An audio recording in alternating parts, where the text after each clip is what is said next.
जय माँ समले जय कौशल एटा मैं किने सोनपुर नेनी के हॉस्टेल नहीं दला दिन वीडियो थिला 26 तारीख टा बाकी हे दिन दे नहीं पाते एटा रामेश्वर मंदिर थिला जेनटा से त्रिवेणी संगम कहसन नदी मान जेन अच्छे हेठाने नई मंदिर पूरा अच्छे देखुन एटा आमे किने दुपहर टाइम रे जेतिनो बेले मंदिर माने सब बंद थिला किसी पूजा पाठ भी हेता नहीं जी जा हेन्ता बाहर कि बुले बुला कर आसुले आ भीतर के भी जे नहीं दूथे हेन्ता मंदिरटा भितर थिला आमे बाहर बाहर हेन्ता बुलाबुली कलु देखु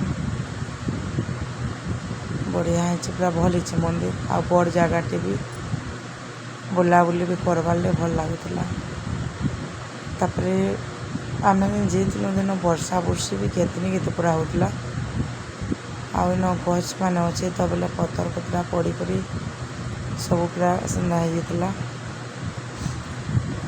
ये आम जाऊँ नदी आड़े जिमा आड़े मंदिर भीतर आड़े भी बुली जाए बाकी मंदिर के जाई नहीं पार बाहर देखिक आसबा बोले बोले हाँ जाऊँ हेले आसीचु तो बुली बुला कर जिमा बोलू आउटा नहीं नदी निके जिमा जाऊँ पैन भी देखिक आसमा बोलसे पैन भी टिके आसे से नगे वर्षा लाई बोले हाँ जिमा बोलसु जासु बाकी कि आम नहीं जानी जे इे मंदिर अच्छे बोली पहला पहला मंदिर अच्छे बोलते बाकी गलु बेले कि इन एका मंदिर मान भी थिला देखुन यहाँ गोटे मंदिर थिला यहाँ पाखे छोटा गोटे भी मंदिर थिला जी भी गले गधा बड़ा कर पूजा कर आसी पारुली देखुन यहाँ गोटे मंदिर दुईटा मंदिर इन अच्छे आनु देखुन जेन दिशुचे कि यहाँ जेन पूरा नदी भितर न अच्छे गोटे मंदिर यहाँ सेन कहते कि जिते वर्षा हेल्ले नदी में पैन आसला भी कि मंदिरटा पूरा नहीं बड़े दिशुचे सेन जानी छनेका से मैंने से कहते आम तो नहीं देखिकी नहीं जे फास्ट जीतलु आनी के छाड़ी जीतलु बोले हॉस्टेल टे काम सरी जाता न बोले जाऊँ यहाँ बुली बुला कर खाई कर आसमा बोले यहाँ आम पलि आसीलु एना नदी निके उतरबार लगे पाउच माने भी कि सब आड़े देते बढ़िया सुविधा होता भल भी लगुला बुलबार लगे इन तापर इे जेन रास्ताटा देखाली कि यहाँ मंदिर के जीवार लगे जेन से साइड में जेन मंदिरटा देखुली अवश्य मंदिर के इे जासन मत लगुच मुझे भी नहीं जाने तापर यहाँ आगे जीवे बेले कि सीधा पर एंता गोटे पार्क अच्छे मंदिर पार्क बोधे एटा से पार्क देख बंद थिला आ सामान मान भी खोला खोली था सब बेले एंता भीतर के जे नहीं दूते जी भी गले एंता बाहर देखिक बुली बुला कर समस्ते पलि आउले मंदिर के पार्क के कहा के भी जे नहीं दूते आम तो ये आम छुआ मैंने सब जिमु बोलते बाकी सेन पचरालु बेले जे नहीं देवार भी तापर बंद अच्छे भी बोलते आड़ा श्रावण मास लान बोले एथर सफा रफा करी सब चालू करी बोली कहते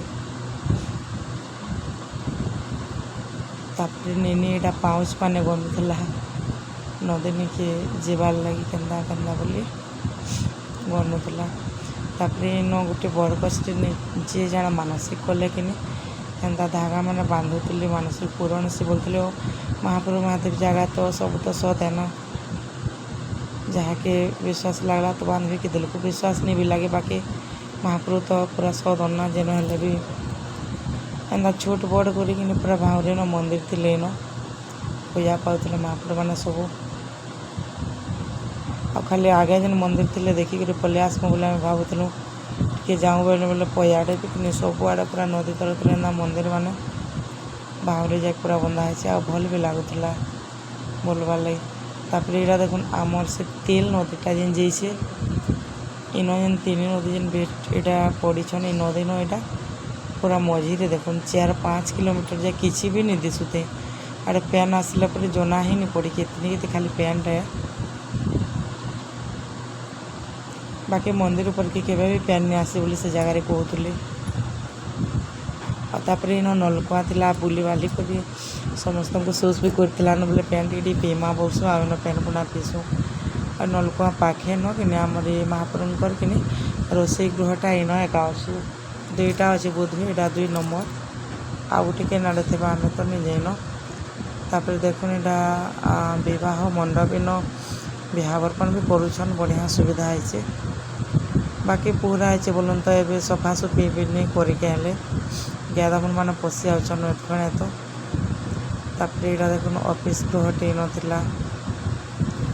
ଆଡ଼େ ରହିବା ଘର ନମ୍ବର 1 ଥିଲା। ଏଇଟା ବିବାହ ବ୍ରତ ପାଇଁ ଯୋଗାଯୋଗ କରନ୍ତୁ ବୋଲି ଇନ ଲେଖିକରି ଏନ୍ତା ସବୁ ନମ୍ବର ମାନେ ତାପରେ ସେନୁ ଦେଇଥିଲେ। 3ଟା ଅଛି ବୋଧହୁଏ, ହଁ 3ଟା ଅଛି। ବହୁତ ବଡ଼ ଏରିଆଟେ ପୁରା ମନ୍ଦିର। ତାପରେ ଇନ ଗୋଟେ ହୋମ କୁଣ୍ଡ ଥିଲା, କାଣା ହୋମ ମା କରୁଥିବେ। ବାକି ତାଲା ଦିଆ ହେଇଥିଲା, ଭିତରକେ ଯାଇ ନେଉଥେ ଇନ ବି। ଆଉ ଗୋଟେ ଏଇଟା କାଣା ବନଉଥିଲେ ବୋଧେ। ତାପରେ ଇନ ଯେନ୍ ଆମର ନାମ ଯଜ୍ଞ ସେଟା ଇନ କରସନ୍ ଦେଖୁନ୍। ସବୁ ପୁରା ସେନ୍ତା ହେଇକରି ପଡ଼ିଛି, ଗାଦାମୁନ୍ ମାନେ ପଶି ଯାଉଛନ୍। ବାକି ମନ୍ଦିରର କିନି ମେନ୍ ଗେଟ୍ଟା ଲକ୍ ଅଛି ବୋଲୁନ୍ ତ। ଏଇଟା ଆମେ ଯେନ୍ନି ଆସ୍ଲୁ କେ ମନ୍ଦିରର ବେକ୍ ସାଇଡ଼୍ରୁ ସେ ନଦୀ ଆଡ଼ୁ ହିଆଡ଼ୁ ସବୁ ପଲେଇ ଆସୁଛନ୍ ମତେ ଲାଗୁଛି। ଇଆଡ଼ୁ ତ ପୁରା ଲକ୍ ଅଛି ବେଲେ କେନ୍ତା କରି ଆସ୍ବେ, ବେକ୍ ସାଇଡ଼୍ରୁ ସବୁ ପଲେଇ ଆସୁଛନ୍। ତାପରେ ଇନ ଗୋଟେ ଫୁଲ୍ ଗଛଟେ ଥିଲା, ଦେଖୁନ୍ କେତେ ଫୁଲ୍ ପୁରା ଝଡ଼ୁଥିଲା। ଆଉ ଆମେ ଏଇଟା ପଲେଇ ଆସ୍ଲୁ ଟାଉନ୍ ନିକେ, ବସଷ୍ଟାଣ୍ଡ ନିକେ 3 ବାଜି ଯାଇଥିଲାନ ପୁରା। କିଛି ଆମେ ନାଇଁ ଖାଇତେ ତାଲି ବି ତ ଯାଇଥିଲୁ ସେନୁ ହଷ୍ଟେଲ୍ନୁ କଥା ହେଲୁ ଆସ୍ଲୁ।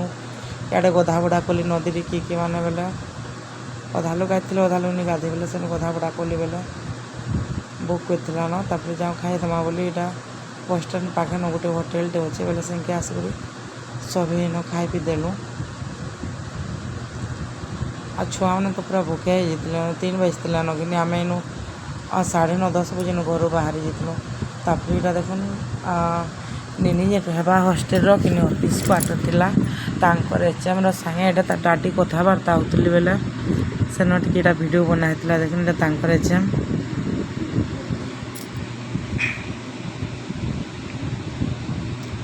ଆଉ ବି ଛୁଆମାନଙ୍କୁ ଛାଡ଼ବାର୍ ଲାଗି ଆସିଥିଲେ, ବହୁତ ଲୋକ ଆସିଥିଲେ ସେଦିନ। ଆଉ ଆମ ନିନିକେ ଯେନ୍ ଛାଡ଼ିକରି ଆସ୍ଲୁ ଏଇ ସ୍କୁଲ୍ ଦେଖୁନ୍ ଏଇଟା ପଟାଭାଡ଼ି ହଲ୍ଦିପାଲି ରାସ୍ତାନ ଅଛେ କୁଶଲ୍ ସ୍କୁଲ୍, ବଢ଼ିଆ ସୁବିଧା ଅଛେ।